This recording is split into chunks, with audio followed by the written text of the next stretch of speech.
Olá, meus irmãos e minhas irmãs. Muito bom dia, muito boa tarde, muito boa noite. Você que está assistindo esse vídeo agora, eu quero saudar a todos vocês, que nós possamos estar juntos, né, nessa vibração de estudo, de conhecimento, de aprofundamento. É uma alegria mais uma vez estar aqui no NEFA, trazendo algumas poucas reflexões para a nossa análise, né? E é importante que você analise junto com a gente, que você comente o que você achou, se concorda, se discorda, se gostaria de aprofundar um pouco mais o tema. Isso ajuda muito a gente a saber a direção que deve seguir nos próximos estudos, tá bom?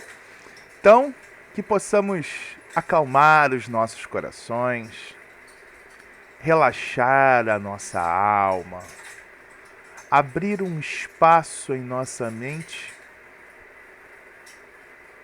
para que esqueçamos agora as nossas preocupações, a nossa ansiedade e que juntos, eu e vocês e toda a equipe espiritual, possamos nos envolver nesse estudo, aumentando as nossas informações, o nosso conhecimento, permitindo a nossa maior habilidade de observação da doutrina espírita da nossa vida no dia a dia. Que assim seja, graças a Deus, graças a Francisco de Assis. Bom, meus irmãos e minhas irmãs, o que acontece? Hoje coube a nós fazer o estudo aqui, as reflexões sobre o Evangelho segundo o Espiritismo. Pegue o seu aí, é importante que você pegue o seu para a gente poder ir acompanhando, né? Às vezes você está fazendo jantar, às vezes você está lavando uma louça, às vezes você está fazendo uma coisa do trabalho, está ouvindo o estudo, né? Mas se você puder pegar o seu livro para acompanhar junto, é sempre muito positivo. Tchim. Nós estamos no capítulo 1. Não vim destruir a lei. Na instrução dos espíritos, que vai falar sobre a nova era. Item 9, a partir do item 9. A nova era. A gente está sempre contando com uma nova era, né? O ano que vem será uma nova era. A partir do ano 2000 nós teremos uma nova era. Mas o que faz com que a era seja nova? Será que essa nova era, ela depende ou independe de nós? Isso tudo é algo que a gente precisa pensar, e eu acredito que esse textinho ele vai ajudar a gente a refletir sobre isso. Então pega lá, ó, no item 9, para a gente poder ir lendo e comentando aqui. Vamos lá? Ele nos diz: Deus é único, e Moisés é o Espírito que Deus enviou na missão para fazer com que ele fosse conhecido, não somente dos hebreus, mas também dos povos pagãos. O povo hebreu foi o instrumento que Deus utilizou para se revelar, por intermédio de Moisés e pelos profetas, e as vicissitudes por que esse povo passou foram destinadas a impressionar e fazer cair o véu que ocultava a divindade aos homens. Ora, a gente sabe que é no Egito que vai surgir a ideia do Deus Uno, né? Mas ainda assim era uma ideia muito impregnada de dogmas, né? O panteísmo, as ideias de presença de vários deuses, né? Tudo isso era muito comum durante esse período, né? Então, não que não seja hoje, mas era muito mais comum naquela época. Então Moisés ele vai ter uma função muito importante, que é reforçar, que é apresentar, que é reafirmar a existência desse Deus único, né? E todas as vivências, todas as existências, todos os acontecimentos, eles vão ser usados para reafirmar isso daí. E por que Moisés? Moisés era um homem extremamente estudado, Moisés era um homem que conhecia muito bem os fenômenos geográficos, né? Por exemplo, às vezes a gente se confunde, a gente vê na novela, a gente vê no filme, Moisés, ele chega na beira do mar e ele bate o cajado dele e o mar abre em duas colunas gigantescas de água. Não é isso que a gente vê? E aí Moisés atravessa com o povo hebreu e os guardas ficam presos na água porque descem as colunas sobre eles, porque Deus está mostrando para eles quem é que manda.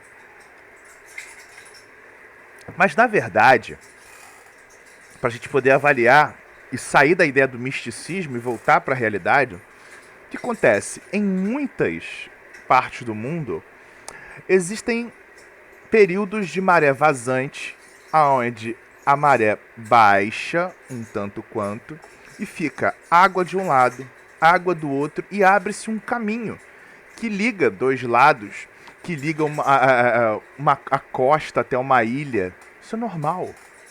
Isso acontece, isso é um fenômeno na natureza. Moisés sabia desses fenômenos porque era um homem extremamente estudado, né?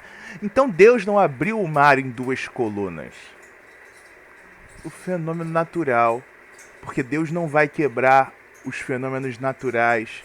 Deus não vai quebrar os andamentos naturais da vida para privilegiar ou prejudicar qualquer um que seja. Deus deu a sabedoria para Moisés, para saber que ali, num determinado momento, abriria-se um espaço, abriria-se um caminho. Só que era um caminho longo pra caramba. Era um caminho muito grande. A maré baixou, os hebreus foram passando. Seus perseguidores vieram depois. Só que seus perseguidores chegaram e quando estavam no meio do caminho, a maré começou a voltar a subir. E aí se afogaram os cavalos, as bigas e tudo mais, e né? Só que com o passar dos anos a gente vai começando a teatralizar isso para dar uma ideia de um Deus todo-poderoso e até mesmo de um Deus cruel, né? Mas é interessante a gente poder saber que Moisés era esse cara preparado, né? Que tinha essa capacidade, que tinha essa potencialidade de estudo. Por isso que a gente fala, vamos estudar, pessoal. Mas não vamos estudar só isso aqui, não. Vamos estudar o mundo que a gente está inserido, né? Isso é fundamental. E aí o nosso texto segue da seguinte forma. O mandamento de Deus, os mandamentos de Deus dados a Moisés, contém o germe da mais ampla moral cristã. Moral cristã. Não tem o germe do mais amplo dogmatismo cristão. Não tem o germe dos mais amplos costumes cristãos. Ele tem o mais ampla moral cristã. Os comentários da Bíblia restringiam-lhe o sentido, porque, posta em ação, com toda a sua pureza, não seria então compreendida. Mas os 10 mandamentos de Deus, nem por isso deixaram de ser como um frontispício, ou seja, frontispício é uma fachada principal, uma propaganda, né? Brilhante, como o farol que devia iluminar a humanidade no caminho que ele teria que percorrer. Qual caminho é esse? Qual caminho é esse que a comunidade teria que percorrer? Que a humanidade teria que percorrer? O caminho da moral, meus irmãos. Diversas vezes no mesmo texto fala sobre a moral, que é o tema central do Espiritismo. O Espiritismo não trata de quantas vezes você vai à palestra pública, de quantas mesas mediúnicas você participa, de quantos cursos você faz na casa, de quanta água fluidificada. Bebi 1,5 litro de água fluidificada essa semana, já estou aí muito mais perto de Deus. Não. O Espiritismo, assim como Moisés, assim como Jesus Cristo, assim como tantas outras crenças, vai apontar para a gente para a transformação moral. É ela que faz toda a diferença. E aí, quando ele fala dos 10 mandamentos, eu separei aqui para a gente poder analisar como a moral está presente, né? Se você e depois o texto vai destrinchar isso. Por que essa moral tinha que ser tão palpável, tão simples como está nos 10 mandamentos que Moisés recebe da espiritualidade, né? E o primeiro mandamento: não terás outros deuses diante de mim. Reforçando a ideia do Deus único. Não terás outros deuses além de mim, né? Número 2. Não farás para ti imagens de escultura. Então, a gente não vai fazer imagens de Deus. A gente não vai fazer imagens de deuses. Porque a adoração a uma imagem não é uma adoração real. Por mais que uma imagem nos aproxime, torne aquilo mais fácil de se assimilar, né? Nós não faremos uma imagem de nosso Deus, porque Deus não está presente em uma imagem. Deus está presente numa energia, né? Aí a gente pode falar assim, não, mas nós, espíritas, nós não temos imagem, né? Que às vezes o espírita é um pouco preconceituoso com o pessoal de outras crenças, principalmente as crenças afro-brasileiras. A gente não tem imagem de cerâmica não, escultura não. Mas tem lá aquela fotinho de Chico Xavier, que a gente reza ao pé da fotinho de Chico Xavier. A gente reza ao pé da fotinho de Bezerra de Menezes. Segura a imagem, tem uns que tem até santinho, né? Ô, seu Bezerra de Menezes. Não é a mesma coisa? Ou estou enganado? Posso estar enganado. Posso estar enganado. Mas às vezes a gente transmuta para a nossa crença muitas das questões que a gente critica nas outras crenças. E que desde a época de Moisés ele já apontava. Nós continuamos construindo bezerros de ouro. Né? Bezerro de ouro. E tudo bem, se aquilo ajuda a fortalecer a minha crença, tudo bem. Mas que a gente possa ultrapassar esta fase. Que a gente possa entender que a nossa fé não está em algo palpável. Porque uma imagem, meus amigos, ela se quebra. Um santinho pega fogo, rasga.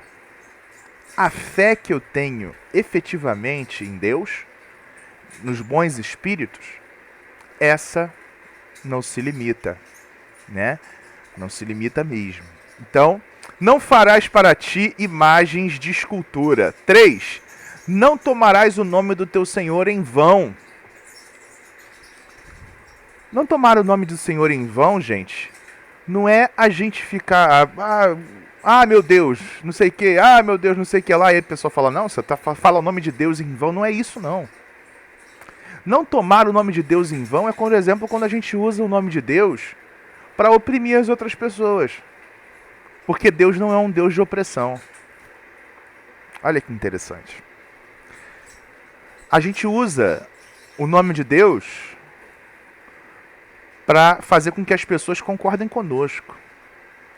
A gente usa o nome de Deus para fazer com que as pessoas elas pensem como nós pensamos, para que elas fiquem reféns do nome de Deus.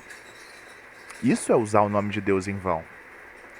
Porque Deus não é de uma crença, Deus não é de um grupo, Deus não é nem espírita. Deus não é espírita. Deus não tem religião, assim como Jesus Cristo não tinha religião. Deus é pela moral, é pelo bem. Mas a gente vive usando o nome de Deus como se a gente pudesse ser dono de Deus. Muitas das vezes nós usamos Deus como se fosse nossa criatura, quando nós somos criaturas de Deus. Olha que interessante. Precisamos analisar isso.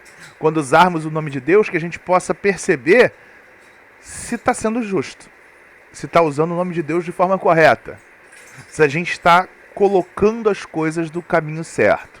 Isso é importante, né? Lembra-te do dia de sábado para o santificar. Aqui, pessoal, é muito mais do que o dia de sábado. Muito mais. Jesus já deixou muito claro isso, né? É pra gente poder guardar um momento para se conectar, cara, com Deus. E aí, esse momento pode ser na casa espírita, ele pode ser na minha casa, ele pode ser na praia, ele pode ser na floresta, ele pode ser sentado numa praça.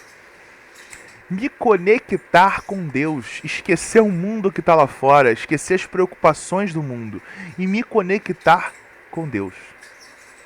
Cada vez mais, num mundo cada vez mais acelerado, a gente tem perdido o tempo de tudo.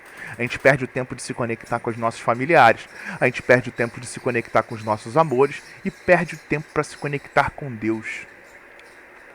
Se conectar com Deus não é o tempo que eu passo dentro da casa espírita ou dentro da igreja.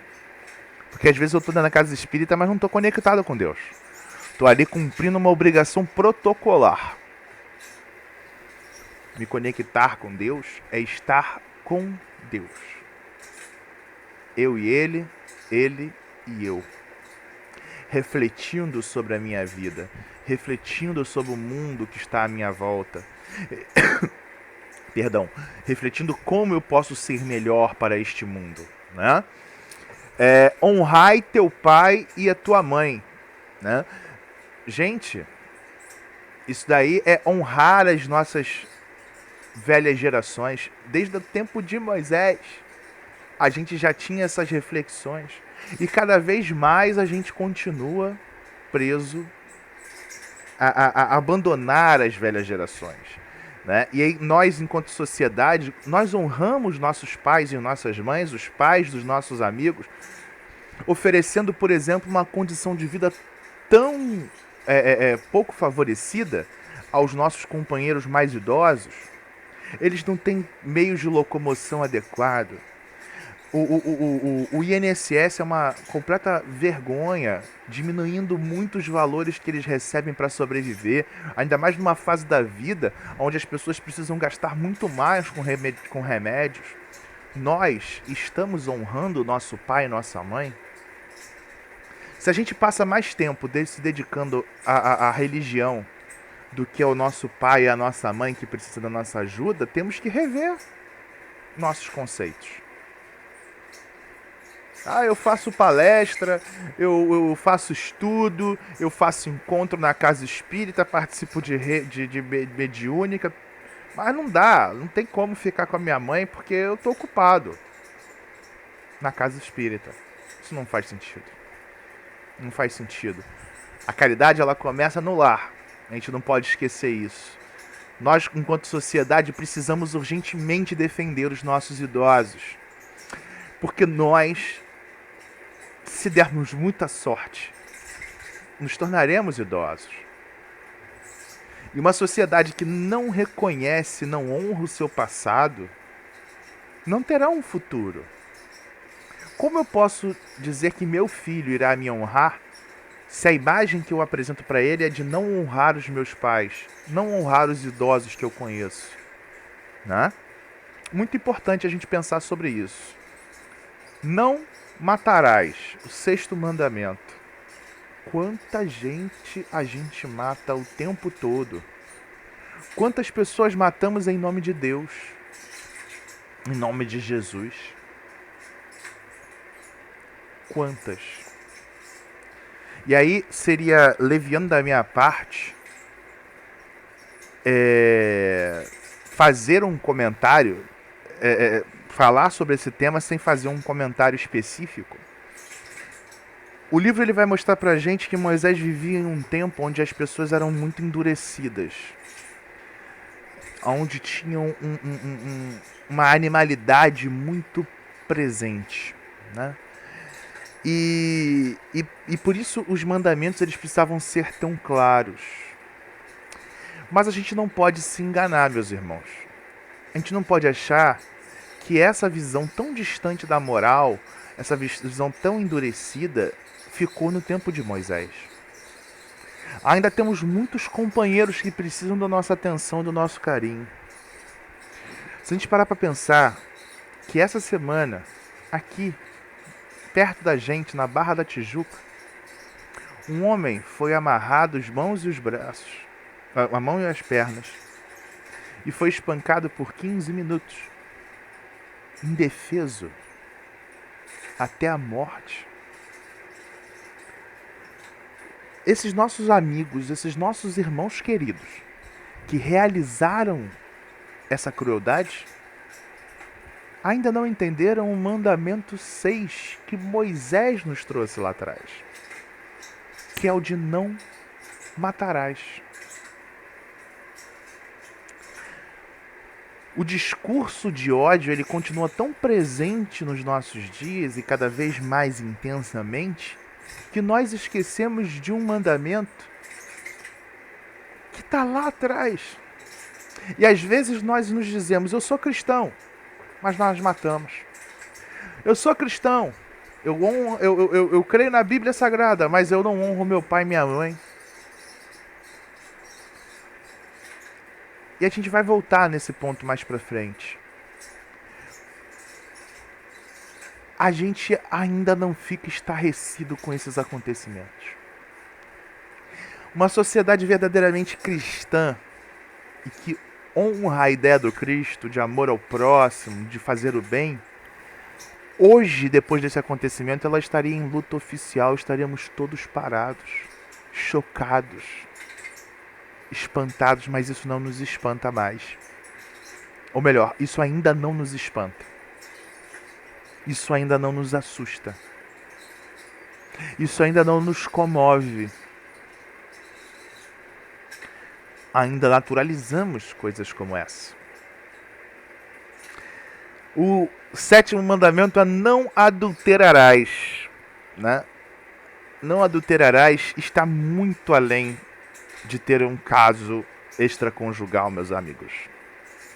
É não trair a crença, é não trair os amigos, é não trair o colega de trabalho, que às vezes para a gente manter o nosso emprego, a gente trai o colega de trabalho para poder manter o nosso. Não adulterarás é muito mais do que uma relação conjugal. Não furtarás. Não furtarás, não interessa a quantidade de quanto é o furto. Não interessa. Se é R$1 ou R$1.000.000, é furto. Acontece que aquele que rouba uma margarina, um miojo para poder alimentar os filhos, eu consigo ainda entender, apesar de entender que aquilo não é o melhor meio. Aquele que rouba milhões da saúde pública, por exemplo, e que muitas vezes se diz cristão, em nome da família, em nome de Deus, mas ainda não entendeu esse mandamento. Parecia simples.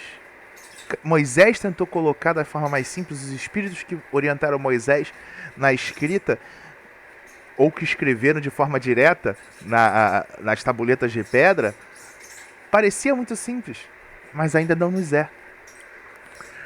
No item 9, nono mandamento, não dirás falsos testemunhos contra o teu próximo. E a gente adora uma fofoca. E a gente adora aumentar a fofoca. Ainda hoje. Né? Tem aquelas, se eu não me engano, é Platão, né, que fala das 3 peneiras. Né? Aquilo que você vai falar é verdade? Aquilo que você vai falar é bom? Aquilo que você vai falar fará diferença para mim? Se não faz, se não atende aos 3 requisitos, não falemos. Quantas mentiras a gente fala, quantas fake news nós propagamos. Fake news espírita, então, é o que mais tem. Tá na hora da gente parar, tá na hora da gente analisar. Estamos passando muito tempo na casa espírita, mas não estamos analisando o que a gente está falando. Tem pessoas que já foram linchadas até a morte por causa de falsos testemunhos, por causa de fake news. Quantas pessoas perdem seus espaços dentro da casa espírita por causa de fake news? Porque a gente vai propagando informações falsas sobre o nosso irmão. Eu não posso impedir que o fulaninho, ele me conte uma coisa, uma mentira, ou um caso, seja verdadeiro ou não, que lhe fale da vida alheia. Mas eu posso impedir que eu, Lúcio, propague essa informação. Então, que a gente não diga falsos testemunhos. E número 10, não cobiçarás. Não cobiçarás traz pra gente uma ideia muito simples, que é a ideia de que nós temos que ser felizes com aquilo que nós temos, meus irmãos. Cobiçar, seja a mulher do próximo, seja a vaca do próximo, seja a casa do próximo, é estar preocupado com a vida do outro e não com a minha. E aí tem uma frase que é muito bacana. A gente tem que sempre querer algo melhor. Isso é bom pra caramba. Mas a gente não pode esquecer, enquanto está buscando uma vida melhor, de ser feliz com a vida que a gente já tem. Porque eu não sei se eu vou conseguir a vida melhor. Mas eu tenho certeza que eu já tenho a vida que eu tenho. E aí, às vezes, eu me perco tanto tempo cobiçando a vida que eu gostaria de ter, que eu não aproveito o momento que eu tenho. Eu quero conseguir ganhar dinheiro para poder viver mais com o meu filho, mas hoje eu não vivo muito com o meu filho. Mas hoje eu tenho meu filho. Mas eu não aproveito, porque eu estou cobiçando uma vida que eu nem sei se vou ter. E aí pode ser que eu chegue no futuro sem ter a vida que eu almejava e sem ter convivido com o meu filho. Isso é só um exemplo chulo, né? Que a gente possa parar de cobiçar. Que a gente possa almejar, sim, mas sem essa cobiça, né? Tão intensa que a gente muitas vezes tem. Então, os mandamentos, eles são profundamente atuais, né? E trazem a essência da moral. A gente pode pegar as leis morais e conectar cada um desses mandamentos com muita facilidade, né? É a moral que importa, não são os atos em si. É a moral que é a transformação de tudo. A moral ensinada por Moisés era apropriada ao estado de adiantamento em que se encontravam os povos a quem ele estava destinado a regenerar.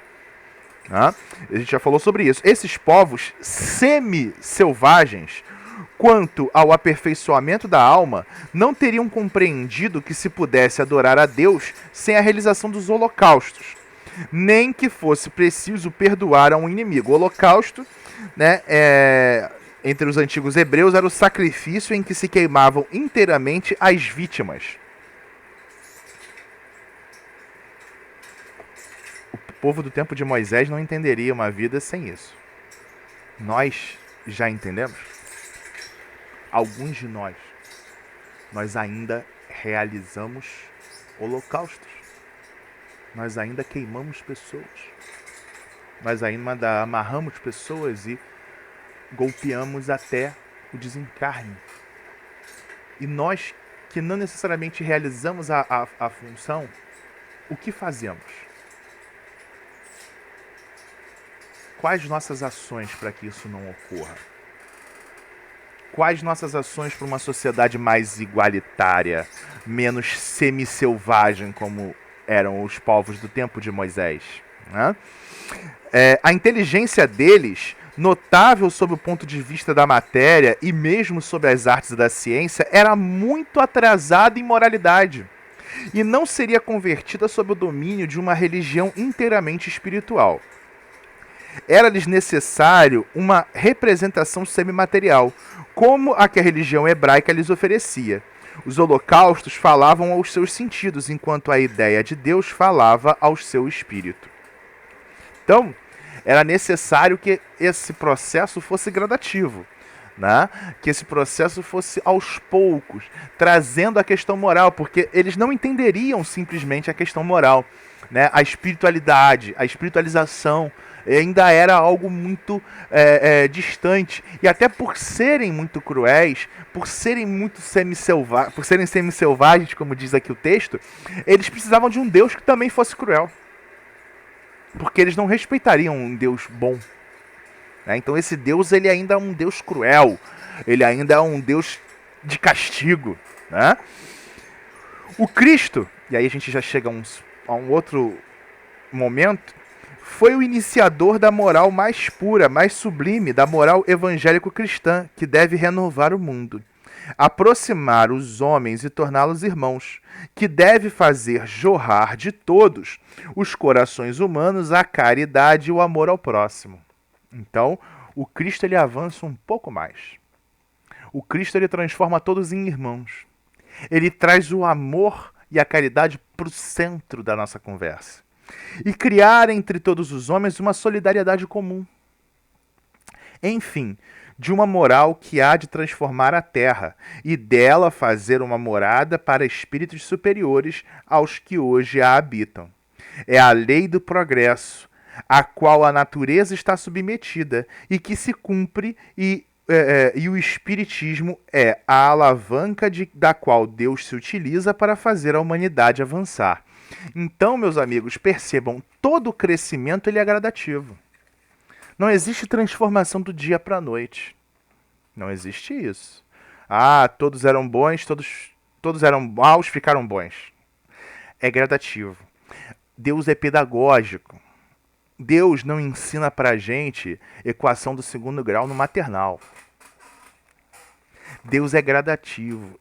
Então, em Moisés, ele foi implantando... A gente já tinha várias ideias que vieram de Platão, né, de Aristóteles, da Grécia Antiga, mas que não foram muito bem aceitas naquela época, mas eram plantações para o futuro. E aí depois a gente tem Moisés, vai trazer pra gente aquelas reflexões, trazendo um Deus uno, trazendo essas ideias que a gente viu aqui, muito mais mastigadas. Jesus já vai avançar um pouco mais, já vai trazer mais informações sobre isso, já vai trazer a importância da fraternidade, né? E assim as coisas vão gradativamente crescendo. O Espiritismo é um dos responsáveis por alavancar essas crenças, por alavancar esse processo de evolução. É um dos responsáveis. Existem várias outras crenças, outras religiões que apontam para a mesma direção. Muitas igrejas estão repaginando, né? Repensando. E com isso, a gente vai se unindo em prol do que é importante, que é a transformação moral, né? E não do... e não do nome que a gente carrega como religião. Mais pra frente, eu vou pular aqui porque o nosso tempo está avançando, ele vai dizer o seguinte: são chegados os tempos em que as ideias morais devem desenvolver para que se realizem os progressos que estão nos desígnios de Deus. Elas devem seguir o mesmo caminho que as ideias de liberdade percorreram e que foram suas precursoras. Não se creia, porém, que esse desenvolvimento se fará sem lutas. Não se creia que esse desenvolvimento se fará sem lutas, meus irmãos. Nós precisamos sair do ponto passivo que nós estamos em relação aos acontecimentos. Nós, espíritas, somos muito passivos. Nós destinamos sempre aos espíritos a responsabilidade de transformação. As lutas precisam ser travadas, né?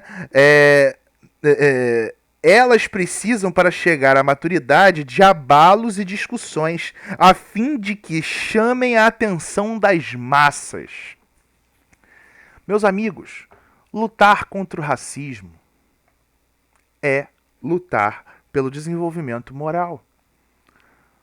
Porque nós, até bem pouco tempo, acreditávamos que existiam raças superiores a outras. Então, lutar contra o racismo é lutar para mudar essa concepção de mundo. Então, leis antirracistas, mudar o nosso modo de falar, né?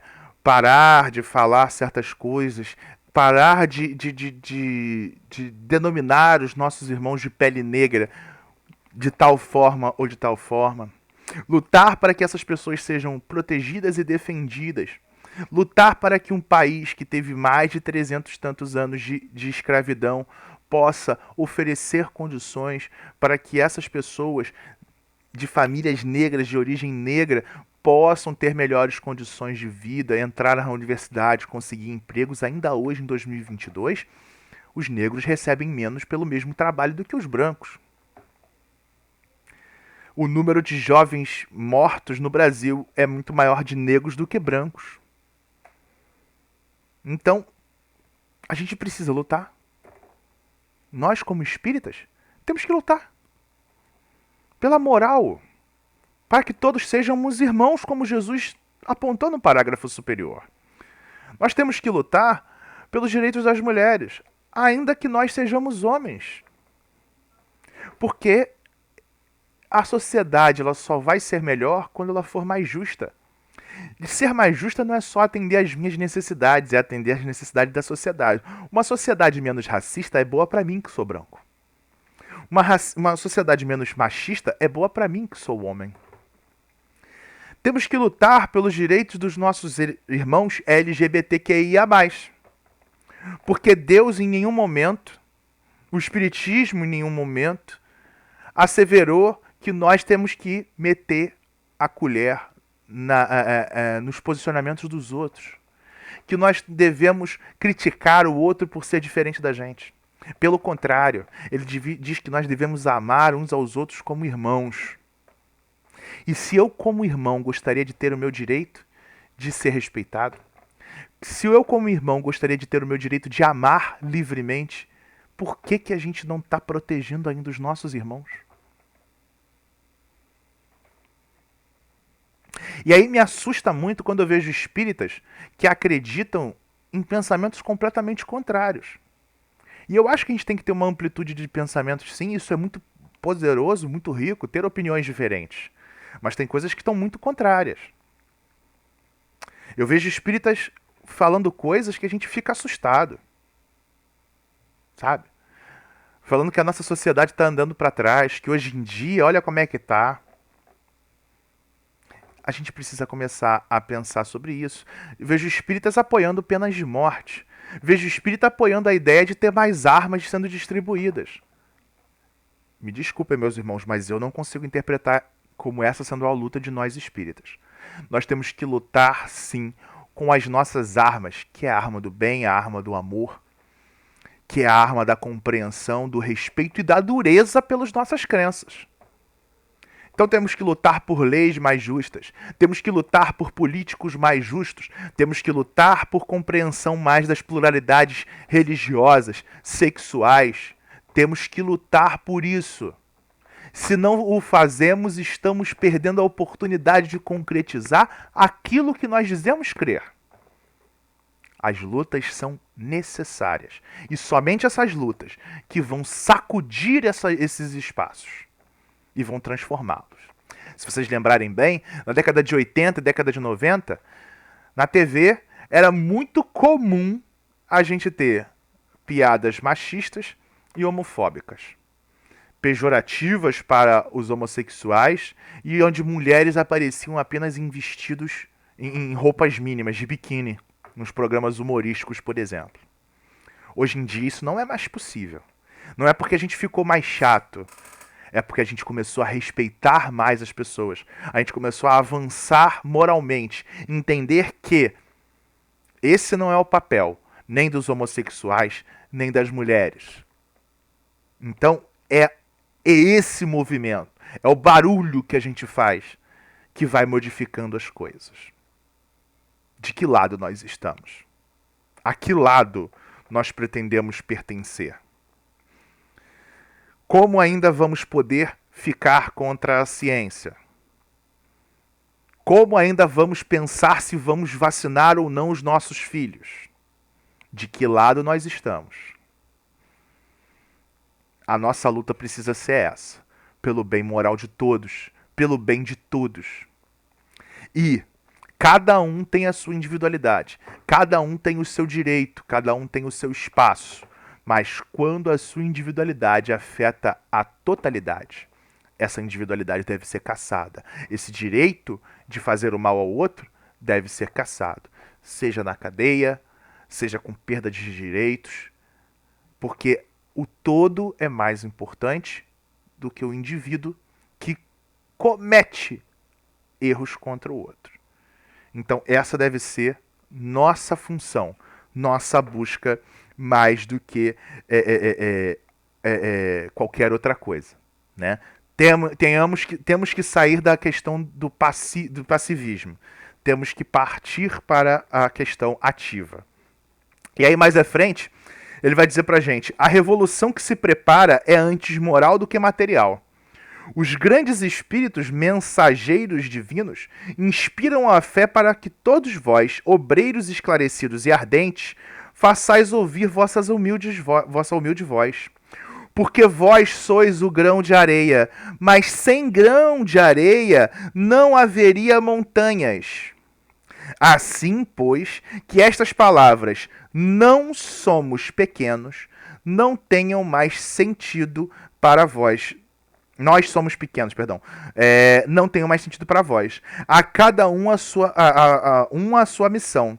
A cada um o seu trabalho. A formiga não constrói o seu formigueiro e o animalzinho insignificante não erguem continente?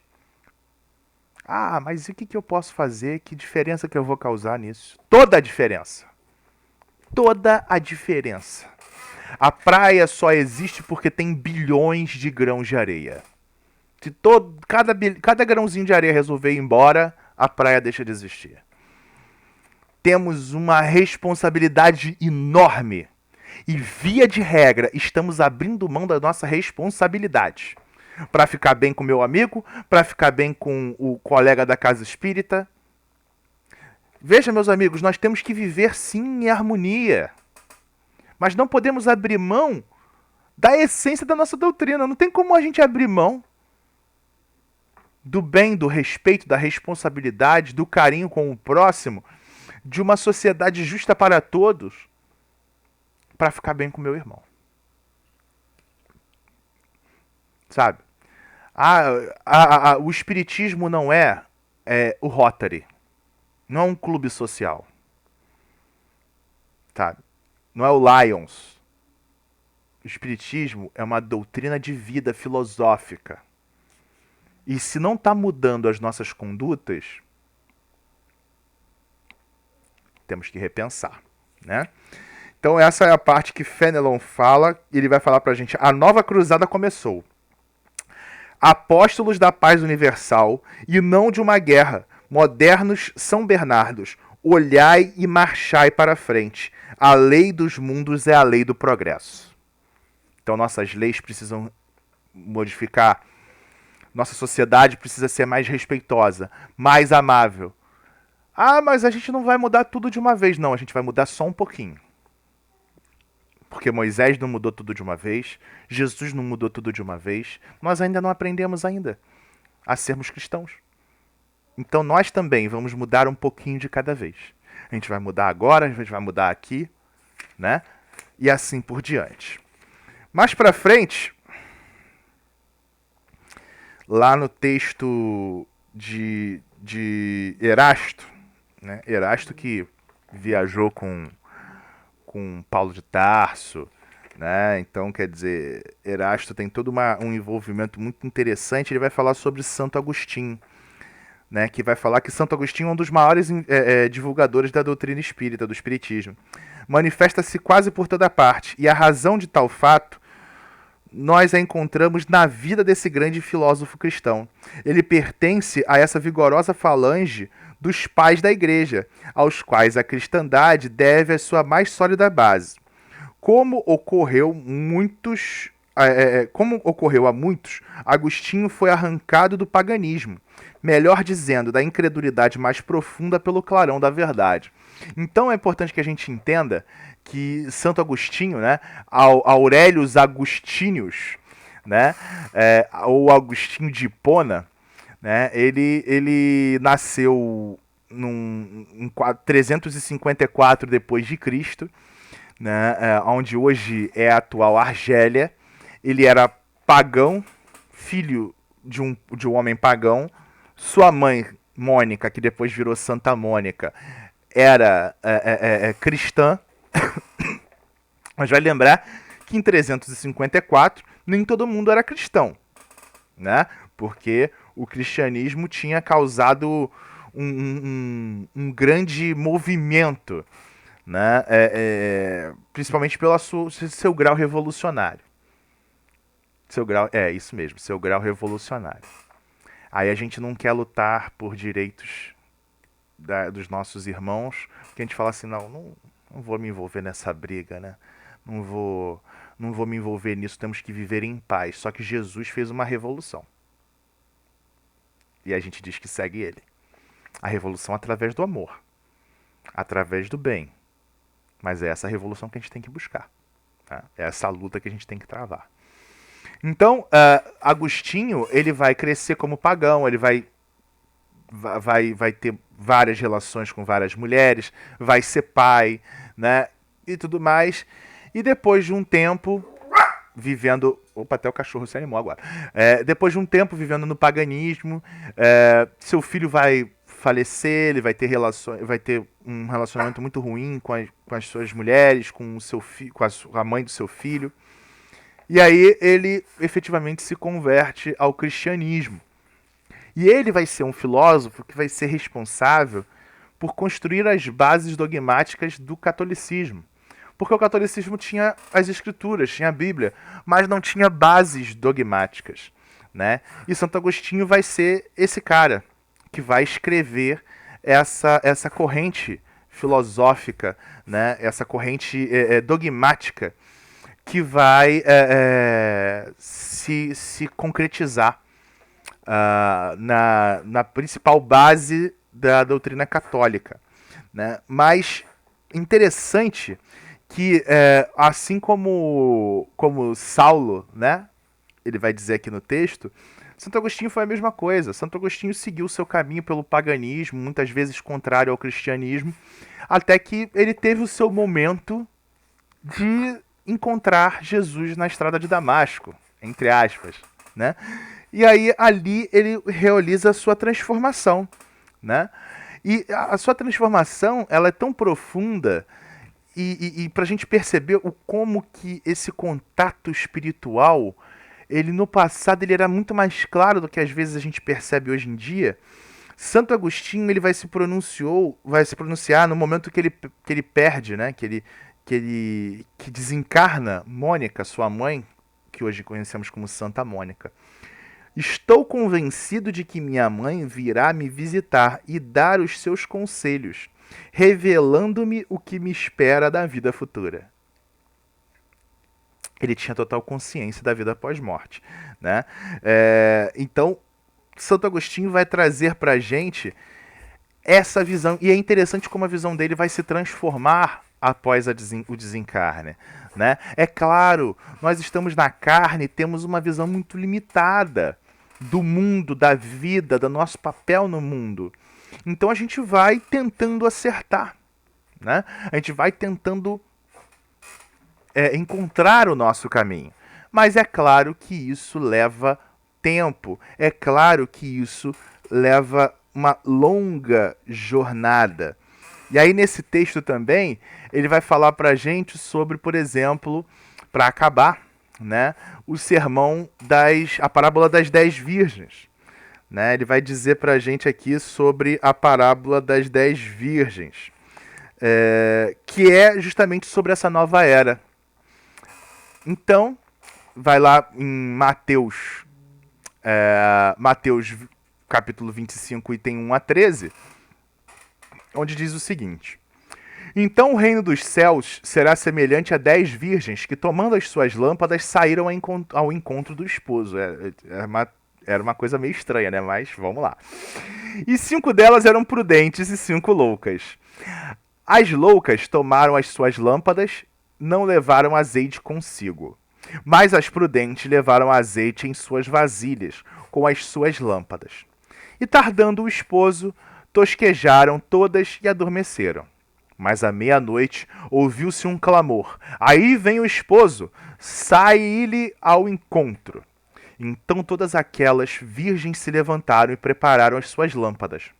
E as loucas disseram às prudentes: Dai-nos o vosso azeite, porque as nossas lâmpadas se apagam. Mas as prudentes responderam, dizendo: não seja caso que nos falte a nós e a vós, ide antes aos que vendem e comprai-os para vós. Vai lá e compra para você, irmão. Não tu vai levar a minha lâmpada, meu azeite, daqui a pouco eu não tenho nem para mim, né? E tendo elas ido comprá-lo, chegou o esposo. E as que estavam preparadas entraram com ele para as bodas, e fechou-se as portas. E depois chegaram também as outras virgens, dizendo: Senhor, Senhor, abre-nos! E ele respondendo, disse: em verdade vos digo que vos não conheço. Vigiai, pois, porque não sabeis o dia nem a hora em que o Filho do Homem há de vir. Caramba! Né? Então será que essa nossa nova era acontecer? Será que a gente vai ser abandonado pelo Filho do Homem? Nosso querido Caibar Schutel, nesse livro que eu acho que é um dos mais fantásticos livros que se tem na literatura espírita, Parábolas do Ensino de Jesus, ele vai dizer lá, ele vai destrinchar um trechinho sobre isso, onde ele vai dizer o seguinte: é preciso vigiar, procurar a verdade onde quer que se encontre, é preciso adquirir conhecimentos, luzes internas que nos fazem ver o Senhor e nos permitem ingressar na sua morada. A religião a religião é luz e harmonia. Assim se apresentou ela aos discípulos no cenáculo, em forma de línguas de fogo e como um vento impetuoso que encheu toda a sala. E para segui-la é preciso ter olhos e ouvidos. A necessidade, pessoal, é a ignorância, né? Então, a ignorância nada sabe, nada compreende, nada conhece, nada pensa. Só a prudência nos pode guiar no caminho da vida, aproximando-nos daquele por cujo ditames conseguiremos nossa redenção espiritual. Então, esse texto, né, das virgens traz para a gente a reflexão final, que é: estamos nos preparando? Mas de verdade, de verdade? Não, eu sou espírita, eu tô me preparando, eu faço os cursos da casa espírita. Isso tá mexendo comigo? Eu guardo azeite aqui dentro de mim para o momento da grande jornada. Eu tô me preparando para essa nova era. Eu tô mudando a minha base, eu tô me regenerando de verdade. Essa transformação está acontecendo dentro de mim. Esse é o momento, pessoal. A nova era nos espera, não como os ouvintes, não como aqueles que estão esperando que Jesus venha nos salvar, como protagonistas da nova era. Somos nós que faremos o mundo transformado. Somos nós que faremos o mundo mais igualitário. Somos nós que faremos o mundo mais justo, mais respeitoso, mais plural. Estamos preparados? Estamos construindo esse mundo? Todos nós estamos sendo convidados para fazer aquilo que nos aproximará da nossa felicidade. Porque quanto mais nós impulsionamos o mundo para um mundo melhor, mais felizes nós nos tornamos. Então que a gente possa ter essa compreensão. Que nós possamos nos inquietar com as desigualdades que o mundo apresenta e possamos usar todas as ferramentas e as armas que nós temos em mãos, tanto na sociedade quanto na doutrina, para transformar o mundo e torná-lo melhor para a nova era. Graças a Deus. Que os bons amigos espirituais, que o nosso querido Francisco de Assis, companheiro, que com tanto carinho nos recebe, nos abraça, possa fazer com que sejamos esses seres transformadores. Transformadores de nós mesmos, transformadores do mundo que estamos inseridos. Que em nome de Jesus, cada lar sintonizado aqui com a casa, possa receber a presença dos bons amigos espirituais, renovando as energias, fortalecendo os corações. Graças a Deus. Um forte abraço a todos vocês e que Jesus esteja conosco.